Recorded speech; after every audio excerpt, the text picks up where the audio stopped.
Here we go, and a lot of history has been made in this room, outside all the candidates all across the state in these final hours. Take a live look right now at 8 of their campaigns. Everyone's gearing up for a hard last push in Iowa. And we have Hillary Clinton standing by live. She's one of 5 candidates joining us right here this morning.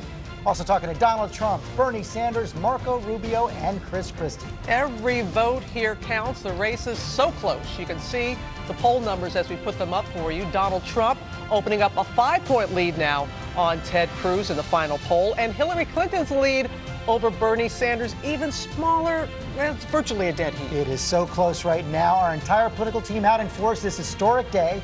And John Carl starts us off with voters at the Machine Shed Diner in Urbandale. Good morning, John.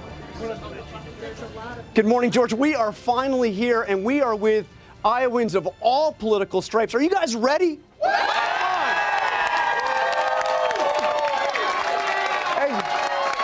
and I got to tell you, George, we have got quite a race here. In fact, if you look at the Democratic and Republican races combined, we have never seen an Iowa caucus so close.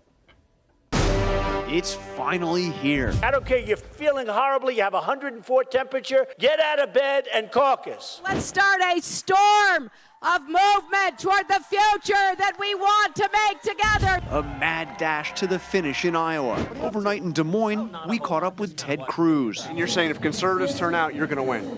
If conservatives show up tomorrow night, I believe we will win. Across the state, my colleague Tom Yamas caught up with frontrunner Donald Trump and his wife Melania. I think we're going to have a good result. I hope we're going to have a good result. Iowa is a very special place. The campaigns are pulling out the stops. The Trump campaign even deployed Donald's daughter Ivanka to teach people how to caucus. It's a secret ballot. You just write down the name Trump and you are done. Ivanka joined stepmom Melania at a rally yesterday, taking selfies and signing autographs. Crisscrossing the Iowa skies, Trump Force won.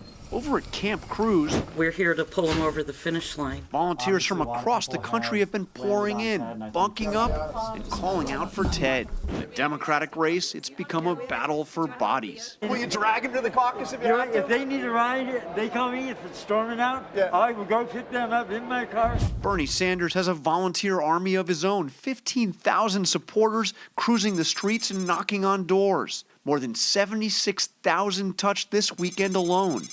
The Clinton campaign says it's knocked on more than 125,000. Sometimes you'll show up to someone's door and they're on your list as a Hillary supporter or Bernie supporter, and you knock on the door and they've switched over to Trump. And I think, oh man! On TV, it's an all-out air war. Clinton and Bush. 2 names from the past. 60,000 campaign ads so far in Iowa, 17,000 this month alone. After all that, some Iowans are still undecided. But you'll definitely caucus. We'll be there. We'll be there. You'll be there. And when are you going to make that decision?